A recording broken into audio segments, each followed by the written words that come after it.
কিছু ছবি ভিডিও এখন আমার কাছে অন্যরকম স্মৃতি। আর এই স্মৃতিগুলি যে আমাকে এখন প্রচুর পরিমাণ কাঁদাবে তা কখনো চিন্তাও করতে পারিনি। হ্যালো এভরিওয়ান, আসসালামু আলাইকুম, ওয়েলকাম টু মাই চ্যানেল। সবাই কেমন আছেন? আশা করি ভালো। আজকে আমি আপনাদের সাথে প্রায় 7 মাস আগের একটা ভিডিও শেয়ার করব। আসলে জানুয়ারি মাসের 1 তারিখের একটা ভিডিও ছিল এটা। এতদিন কেন ভিডিওগুলো আপলোড করিনি তা শেয়ার করব। আর দেখতে পাচ্ছেন যে ভিডিও শুরুতে অনেকগুলো কাপড় চোপড় লাগেজ দেখিয়ে ফেলাম আপনাদেরকে। আসলে আমি, আমার হাজব্যান্ড এবং আমার ছোট 2 বোন আমরা 4 জন মিলে ঘুরতে যাচ্ছিলাম। কোথায় যাচ্ছি ভিডিও থাম্বনেল বা টাইটেল দেখে আপনারা অলরেডি গেস করে ফেলছেন।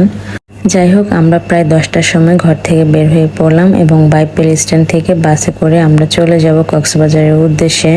আমাদের 10টার বাস ছিল, এই জন্য আমরা 9টা 45-এ বের হই, কারণ আমাদের বাসা থেকে স্ট্যান্ডটা কাছে, তার জন্য একটু লেট করে বের হয়েছি। আমরা আসার কিছুক্ষণের মধ্যে বাসটাও চলে আসে। প্রায় 10টা 9-এর মধ্যে বাসটা ছেড়ে দেয়। বাসটা অলমোস্ট ছেড়ে দিছে। আসলে সেই দিন আমি সকাল থেকে অনেক বেশি অসুস্থ ছিলাম। আমার মাথা ব্যথা অনেক ছিল। ভাবছি ক্যান্সেল করব, কিন্তু যেহেতু বাসের টিকিট করে ফেলছি, কক্সবাজারের রুম বুকিং দিয়ে ফেলছি, তাই আর কোনো ওয়ে না পেয়ে আমরা চলে গেলাম। আলহামদুলিল্লাহ যাওয়া অবস্থায় ভালো ছিলাম।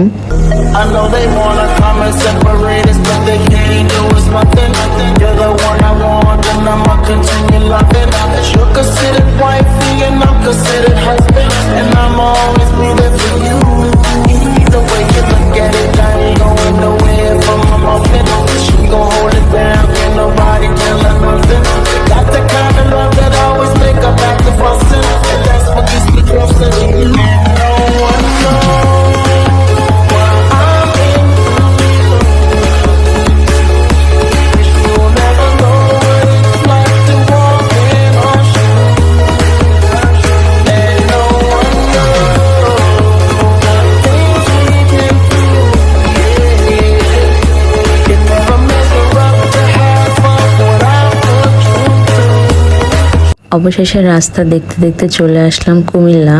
আর বাসে উঠলে আমি না ঘুমাতে পারি না, এই জন্যই রাস্তার ভিডিওগুলি শেয়ার করতে পারছি। তো এই যে এখন আমরা নেমে একটু ফ্রেশ হয়ে নিব। আর আমরা নেমেছিলাম রোড স্টার হোটেলে। হোটেলটা অনেক বেশি সুন্দর ছিল, ভালো লাগছে আমার কাছে। এখানে আমি আমার ছোট বোনরা মিলে সামনের দিকে যাচ্ছিলাম। একটু হাত মুখ ধুয়ে নিব, তারপর খাওয়া দাওয়া করব। আচ্ছা, আপনাদের কাছে কুমিল্লার কোন হোটেলটা ভালো লাগে সেটা একটু শেয়ার করবেন আমার সাথে।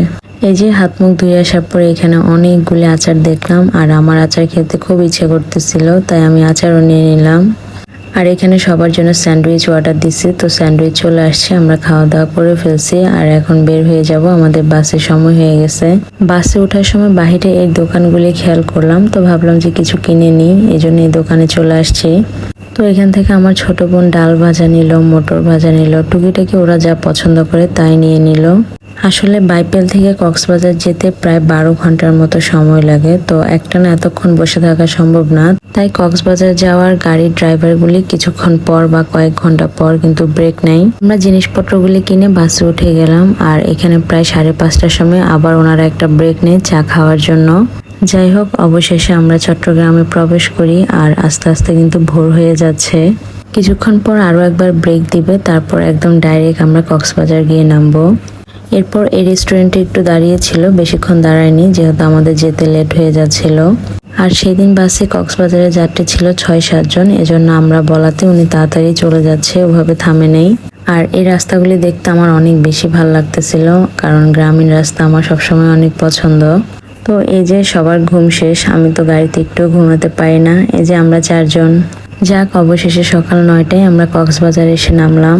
আর এখন একটা অটো ঠিক করে আমরা হোটেলের দিকে চলে যাব। আর এখানে অটোগুলি যে এত সিন্ডিকেট করে, সবাই সাবধানে চলবেন। যারা কক্সবাজার আসছেন তারা তো এই জায়গাটা চিনেন, এটা হচ্ছে ডলফিন মোড়, দেখে কিন্তু ভালোই লাগতেছে। অবশেষে আমরা হোটেলে চলে আসলাম। আর আমরা ছিলাম ডায়মন্ড প্যালেস গেস্ট হাউসে। এখন আমরা রিসেপশনে যাব এবং এখানে ফর্মালিটিগুলি শেষ করে তারপর রুমে চেকিং করব। এই যে এখানে রিসেপশনের লুকটা, আর আমি আর আমার হাজব্যান্ড মিলে এখানে সব কাজ শেষ করতেছি। ওদের কিন্তু রেস্তোরাঁও আছে, এখানে খাবার রিজনেবল প্রাইসের মধ্যে অনেক ভালো খাবার পাওয়া যায়। আমরা কিন্তু যতদিন ছিলাম প্রায় সময় খাবারটা কিন্তু এখান থেকেই খাইছি, খাবারটাও অনেক মজা ছিল। যাক, অবশেষে ফর্মালিটি শেষ, এখন রুমের মধ্যে যাব। আর আমরা নিয়েছিলাম ডাবল বেডের একটা রুম। যেহেতু আমার ছোট বোনরা প্রথমবার কক্সবাজার আসছে, আর ওদেরকে একা একা আলাদা রুমে দিতে চাচ্ছি না, আর আমরা ওরকম ভাবে সেপারেট রুমও পাইনি, তাই এরকম ডাবল বেডের রুমটা নিতে হয়েছে। আমরা চারজন ফ্রেশ হয়ে এখানে নাস্তা করতে আসলাম। নাস্তা করার কিছুক্ষণ পরে বের হব। ওনাদের রেস্টুরেন্টের এনভায়রনমেন্টটা কিন্তু ভালোই ছিল, আমার কাছে ভালো লাগছে। এখানে আমরা পরোটা এবং ভাজি নিয়েছিলাম। রিজনেবলের মধ্যে খুব ভালো একটা রেস্টুরেন্ট ছিল। আপনারা যারা একটু কম প্রাইসের মধ্যে খুঁজছেন তারা অবশ্যই আসতে পারেন। খাওয়া দাওয়া শেষ করার পর রুমে আসলাম, এরপর রেডি হয়ে নিলাম। আমরা এখন একটু বিচে যাব। আর এই যে আমরা বের হয়ে গেছি। আমাদের হোটেল থেকে বিচটা বেশি দূরে ছিল না, এই জন্য আমরা হেঁটে হেঁটে চলে যাব। এই তো আমরা 3 বোন, আমাদের কেমন লাগতেছে অবশ্যই কমেন্ট করে জানাবেন। আর ওরা অনেক বেশি হ্যাপি ছিল, কারণ ওরা ফার্স্ট টাইম কক্সবাজার আসছে। আমরা বিচে চলে আসছি। এটা কি বিচ আমার নামটা ঠিক মনে নাই, কলাতলি বা সুগন্ধা দুটো থেকে একটা হতে পারে। আপনারা যদি চিনে থাকেন অবশ্যই আমাকে কমেন্ট করে জানাবেন। আর এত পরিমাণ মানুষ ছিল নিশ্চয়ই দেখেই বুঝতে পারতেছেন। এখানে সমুদ্র পানির সাথে আমরা একটা জেলিফিশ দেখলাম, দেখে খুব ভালোই লাগছে। আর এখানে চলতেছে শালি দুলাভাইদের মধ্যে ছবি তোলা নিয়ে কাহিনী। কিছুক্ষণ ছবি টবি তোলার পর আমরা এখানে ঝালমুড়ি মাখা খাচ্ছিলাম। ঝালমুড়ি মাখাটাও মজা ছিল। আর তখন শীতকাল ছিল বেসিক্যালি, তারপরও এত পরিমাণ গরম ছিল। আসলে মানুষের ভিড় অনেক ছিল, তার উপর গরম, সবকিছু মিলিয়ে খুব বেশি ভালো লাগেনি তখন। এরপর আমি আর আমার হাজবেন্ড দুজন মিলে সমুদ্রের পানিতে কিছুক্ষণ হাঁটি, কারণ সমুদ্রের পানিতে হাঁটতে ভালোই লাগতেছিল। আপনারা আমার এই ভিডিওগুলি দেখেছেন, আমি ইউটিউবে শর্টসে আপলোড করেছি। এখানে দেখতে পাচ্ছেন প্লাস্টিক দিয়ে কত সুন্দর একটা মাছ বানিয়েছে। আসলে আমরা পর্যটকরা এখানে যাওয়ার পর অনেক ময়লা আবর্জনা ফেলি। এসব ময়লা আবর্জনা এখানে সেখানে না ফেলে আমাদের এই দার্শনিক স্থানটাকে ময়লা না করে আমরা একটু পরিষ্কার রাখতে পারি। সবাই এই বিষয়ে সচেতন থাকবো। যাক, আমরা অনেকক্ষণ বিচে ছিলাম। আসলে এবার আমরা নামিনি, কারণ এর আগের বার আমরা পানিতে নামছিলাম, খুব বাজে অবস্থা হয়েছে, এই জন্য এবার আর নামিনি। বিচ থেকে এসে আমরা সবাই মিলে একটা ঘুম দিই। ঘুম থেকে উঠে প্রায় 6টা বেজে গেছিল। এখন হচ্ছে আমরা রেডি হব, কারণ আমরা একটু বাইরে যাব। ও আচ্ছা, এর মধ্যে হচ্ছে আমরা আমাদের রুমের কিছু অসুবিধা দেখতে পাই, এর জন্য আমরা নিচে কমপ্লেন করি এবং আমাদেরকে রুম চেঞ্জ করতে হবে। এখন এখানে আমরা রুম চেঞ্জ করতেছি। আমরা এখন 3 তলার রুম থেকে 6 তলার রুমে যাচ্ছি। আসলে এই রুমে একটু প্রবলেম ছিল। আমরা সবাই রেডি হয়ে গেছি, বের হব। সেই মুহূর্তে এসে বলতেছে যে আমাদের রুম রেডি হয়ে গেছে, আমরা যেন অন্য রুমে চলে যাই। যাই হোক, এই রুমে এসে তারপর আমরা আবার বের হব। আমরা এখন রাতের কক্সবাজার এনজয় করতে করতে একটা অটো নিয়ে চলে যাচ্ছি বিচের ধারে। আসলে রাতের বিচ তো দেখিনি, দিনের বিচটা দেখা হয়েছে। দিনের বিচটা একটু গরম ছিল, রাতেরটা দেখি কতটা শান্ত হয়। আর রাস্তাটা দেখে ভালোই লাগতেছে, চারপাশে লাইটিং অনেক বেশি ভালো লাগতেছে। আমরা কিন্তু দুপুরে কেউ খাওয়া দাওয়া করিনি। বিচে যাওয়ার পর টুকিটাকি হাবিজাবি অনেক কিছুই খেয়েছি, এরপর আর খাওয়া দাওয়া না করেই ঘুমিয়ে গেছি। আমরা অটো থেকে নামার পর একটু হাঁটতেছিলাম এবং ভালো রেস্টুরেন্টও খুঁজতেছি এবং বিচেও ঘোরাফেরা করব, যেন দুটোটাই একসাথে হয়। এখানে আমরা বিচের আশেপাশে যে মুক্তার মালার দোকানগুলি আছে সেখানে একটু ঘোরাফেরা করতেছিলাম। আসলে পার্সোনালি আমার এই জিনিসগুলি তেমন ভালো লাগে না। আমরা যেহেতু রেস্টুরেন্ট খুঁজতেছিলাম রাতে ডিনারটা করার জন্য, এখানে একটা রেস্টুরেন্ট দেখলাম আর এখানে ফিশ বারবিকিউর সেকশনটাতে গেলাম। আমাদের আসল মোটিভ ছিল যে আজকে আমরা কাঁকড়া ফ্রাই খাবো, তো এখানে বিভিন্ন সামুদ্রিক মাছের সাথে কাঁকড়া ফ্রাইটাও ছিল, কিন্তু অনেক বেশি প্রাইস চাচ্ছে, তাই আর আমরা এখান থেকে খেলাম না। তাই ভাবলাম যে আগে বিচ থেকে ঘুরে আসি, তারপর দেখা যাক কোথায় খাওয়া দাওয়া করি। আসলে বিচগুলির নাম আমার মনে নাই এখন, যেহেতু প্রায় 7 মাস হয়ে গেছে ভিডিওগুলি, তো এই জন্য একটু ভুলে গেছি। সত্যি কথা বলতে কক্সবাজারের বেলপুরিটা আর এই আনারকলি ফলটা আমার এত বেশি পছন্দ হয়। আমি মনে হয় 3 দিন ছিলাম যে শুধু এই 2টা জিনিসই অনেক পরিমাণে খেয়েছি। এই আনারকলি ফলটা খাওয়ার আগে আমি দেখতাম যে এক একজন এক এক ভাবে এটাকে প্রমোট করতেছে, কেউ বলতেছে ভালো, কেউ খারাপ। অধিকাংশ খারাপ রিভিউ দেখছি যে মজা নাই, বাট আমি খাওয়ার পরে এত বেশি ভালো লাগছে আমার কাছে। ইভেন আমি ঢাকায় চলে আসার পরও এই ফলটা অনেক খুঁজি কিন্তু পাইনি। যাই হোক, এখানে আমার ছোট বোন টেস্ট করতেছিল, আমার হাজব্যান্ডও টেস্ট করতেছে। আমাদের 4 জনের কাছে এই ফলটা অনেক বেশি মজা লাগছে। আপনাদের কার কার কাছে এটা মজা লাগে অবশ্যই কমেন্ট করে জানাবেন। তো এরপর আমরা আবার হাঁটাহাঁটি শুরু করি, বিভিন্ন জিনিসপত্র দেখি আর খাওয়া দাওয়া তো করতেছি, সেটা ভিডিও দেখলে আপনারা বুঝতে পারতেছেন। সত্যি কথা বলতে এই ভিডিওগুলি আমার কাছে একটা অন্যরকম স্মৃতি। তখন আমি জানতাম না আমার মাঝে আরো 2টা প্রাণ আস্তে আস্তে বেড়ে উঠতেছে। এই ভিডিওর ভয়েস দেওয়ার সময় আমি খুব বেশি ইমোশনাল হয়ে যাচ্ছিলাম, কারণ আমি ওদেরকে অনেক বেশি মিস করতেছি। আপনারা প্রায় সবাই জানেন আমার সাথে কি হয়েছে না হয়েছে, তো ওরা এখন আমার জীবনে নেই, কিন্তু এই ভিডিওগুলো আমাকে তাদের কথা বারবারই মনে করায়। এই তো আমরা রাতে সমুদ্রটাকে এনজয় করতেছি। আসলে এই ভিডিওটা দেখার পর চিন্তা করি যে তখন আমরা 4 জন ছিলাম, কিন্তু জানতামও না। যাই হোক, সবাই আমাদের এবং আমাদের সন্তানদের জন্য দোয়া করবেন। সমুদ্রের ধারে আসলে প্রিয় মানুষের নাম, অনুভূতিগুলি লেখে, আপনারা নিশ্চয়ই জানেন। আর এখানে আমি হচ্ছে আমাদের বিবাহর বছরগুলি লিখতেছি। আলহামদুলিল্লাহ আলহামদুলিল্লাহ, দেখতে দেখতে ওনার সাথে প্রায় 7টা বছর শেষ করে 8টা বছর চলতেছে। আপনারা দোয়া করবেন আমরা যেন সারাটা জীবন এভাবে থাকতে পারি। এই মানুষটা যে আমার জীবনে কি, আমি সেটা আপনাদেরকে বলে বোঝাতে পারবো না। আমার এমন কোনো আশা ইচ্ছা বাকি নেই যে উনি অপূর্ণ রাখছে। তো এখন আমরা বিচ থেকে চলে যাব। যাওয়ার এক মুহূর্তে কিন্তু আবার বেলপুরি খেয়েছি। আসলে কক্সবাজারের বেলপুরিটা আমার কাছে অনেক বেশি ভালো লাগছে। আমাকে যদি বলেন যে আমি কক্সবাজারের কোন জিনিসটা মিস করছি, সেটা আমি ফার্স্ট অফ অল বলবো বেলপুরি আর আনারকলি ফলটা। এই দুইটা জিনিস আমি অনেক বেশি মিস করছি ঢাকায় আসার পরে। বিচের এখানে অনেক ধরনের দোকান ছিল, তো ভাবলাম একটু ঘুরে ফিরে দেখি, যদি কিছু ভালো লাগে তাহলে নিয়ে নিব। এই দোকানে হঠাৎ করে দেখলাম যে অনেক ব্রেসলেটের কালেকশন ছিল। আমার ব্রেসলেট একটু ভালো লাগে, ভাবছি নিয়ে নিব, বাট অনেক বেশি প্রাইস চাচ্ছে, তাই আর নিলাম না। তো কিছুক্ষণ ঘোরাফেরা করার পর আমরা বিচ থেকে বের হয়ে পড়ি। আর বের হওয়ার সময় দেখলাম এই কালারিং আইসক্রিমটা।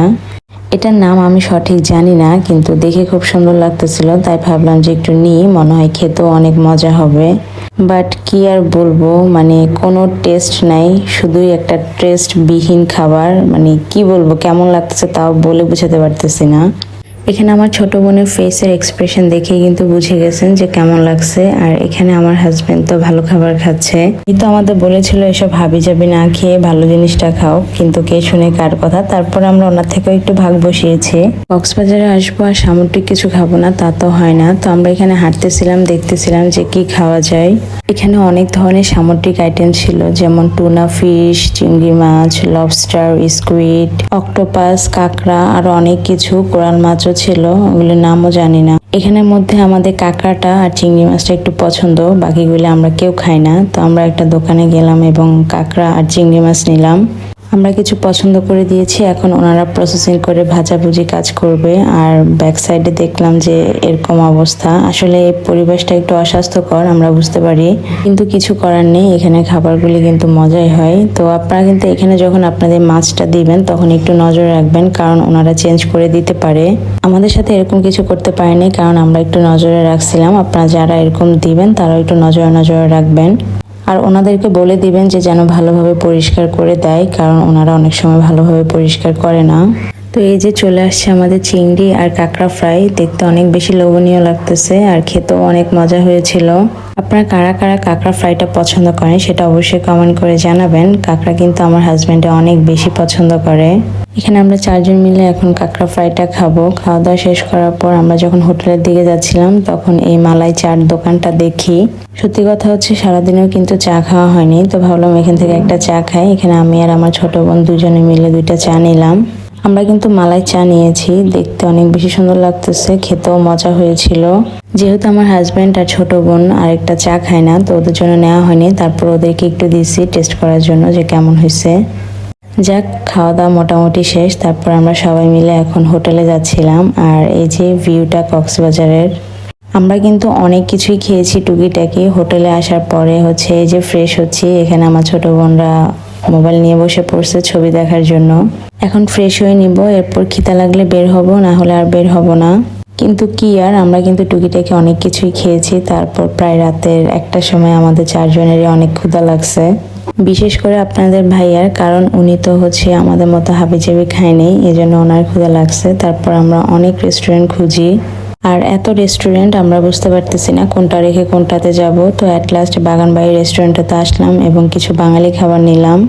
খাবারটা তেমন আহামরি মজা ছিল না, চলে কোনো রকম, যেহেতু রাতের খাবার ছিল, আমরা জাস্ট হালকা পাতলাই খেয়েছি। যাক, এই ছিল কক্সবাজারের প্রথম দিনের টুকিটাকি ভিডিও। জানি না কেমন লাগছে আপনাদের কাছে। যদি ভালো লাগে অবশ্যই লাইক করবেন, কমেন্ট করবেন এবং আমার চ্যানেলটিকে সাবস্ক্রাইব করে পাশে থাকবেন। আল্লাহ হাফেজ, আসসালামু আলাইকুম। এখানে আমি কিছু ছবি অ্যাড করে দিয়েছি, আপনারা যদি বাকি ছবিগুলি দেখতে চান অবশ্যই আমার ইনস্টাগ্রামে ফলো করে দিবেন। আইডির লিঙ্ক আমি ডিসক্রিপশনে দিয়ে দিব।